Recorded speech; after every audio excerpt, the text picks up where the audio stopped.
les mauvais éléments de l'univers, elle est nommée comme Kali. Un même symbole, on peut trouver en Allemagne aussi. Mais en Allemagne, ça c'est droite à gauche. Ici en Inde, ça c'est gauche à droite. Il y a grande différence entre Inde et en Allemagne.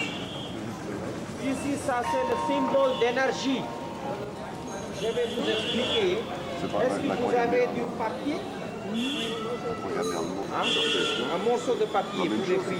Il a pris en Voilà. plastique. Ici, monsieur. En Inde,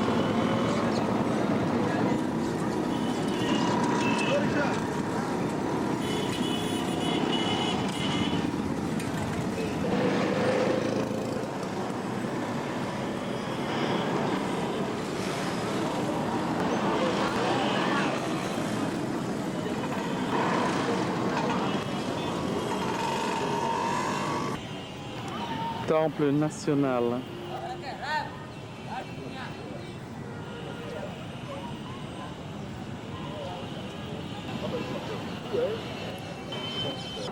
je vous ai déjà dit que c'était inauguré par M. Gandhi en 1936, avant l'indépendance de l'Inde, pour unifier les Indiens contre les Anglais. Parce que Mahatma Gandhi a pensé que Benares est le pèlerinage pour tous les hindous. Il y a des pèlerins de chaque côté de l'Inde. Par exemple, les pèlerins d'État Bengale qui parlent le dialecte bengali. Les pèlerins d'État Tamil Nadu qui parlent le dialecte tamil.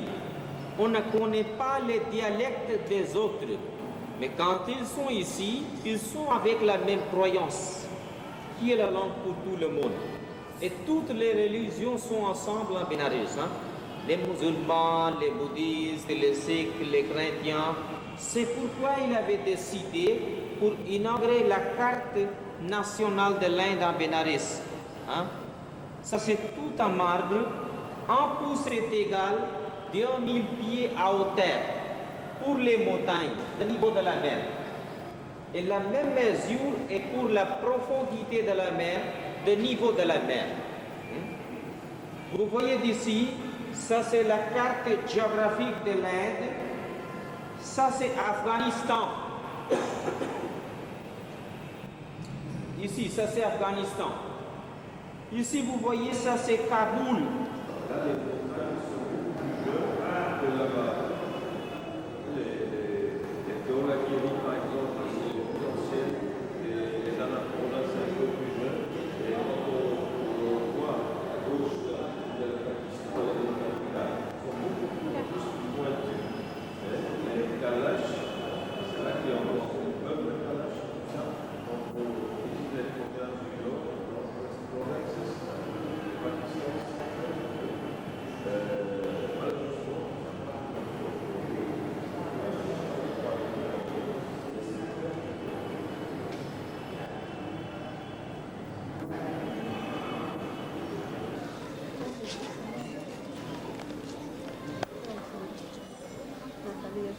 Université de Varanasi.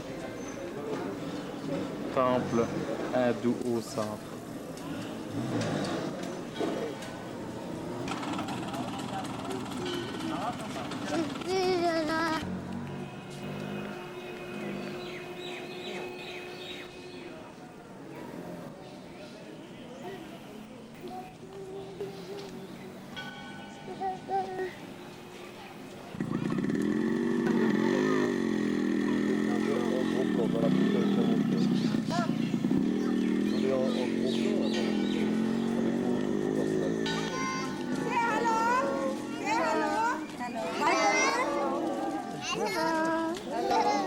Hindou, Brahma, Vishnu, Shiva.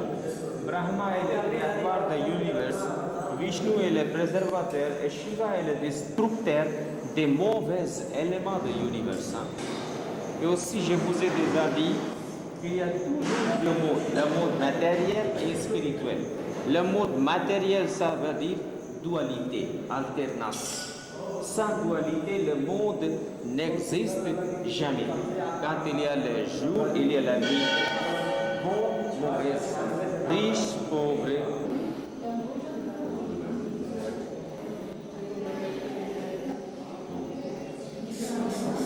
grappe à 5 têtes.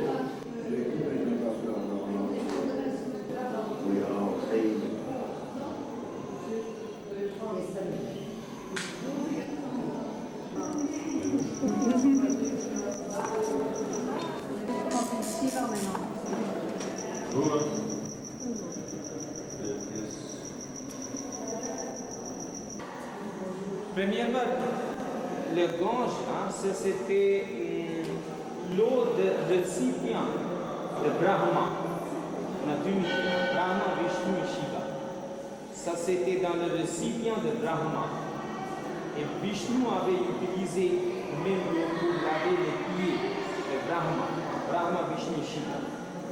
Mais il y avait un fidèle nommé Bhagirath. Là-bas,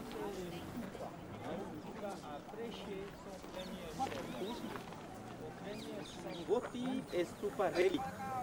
Ça c'est stupa commémorative, hein, pour commémorer quelques grands événements de la vie de Bouddha. Parce que Bouddha avait prêché son premier sermon là-bas. C'était construit 2 fois. Premièrement, en 3e siècle avant Jésus-Christ par Ashoka, qui avait construit colonne d'Ashoka, hein, l'emblème de l'Inde. Donc on a déjà mis dans le musée. Hein. À ce moment-là, c'était tout petit. Mais deuxième fois, c'était ajouté par la dynastie Gupta. En 5e siècle après Jésus-Christ, c'est pourquoi c'est très large, on sent les briques comme ça. Ça c'est plein de briques, hein. C'est pas beaucoup. Et ici, vous voyez les particles forment comme ça. Vous pouvez pas rentrer. Ici, vous avez.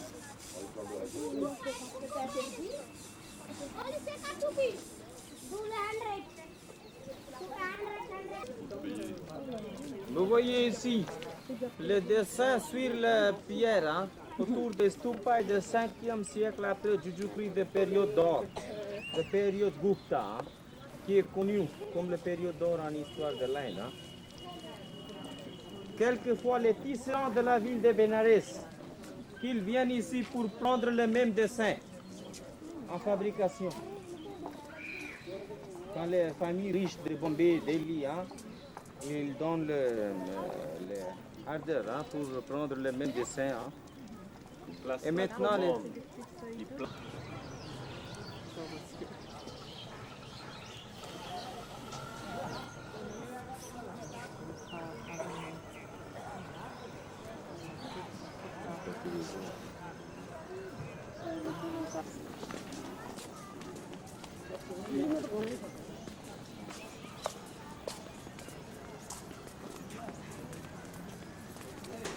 C'est pour bonne nuit.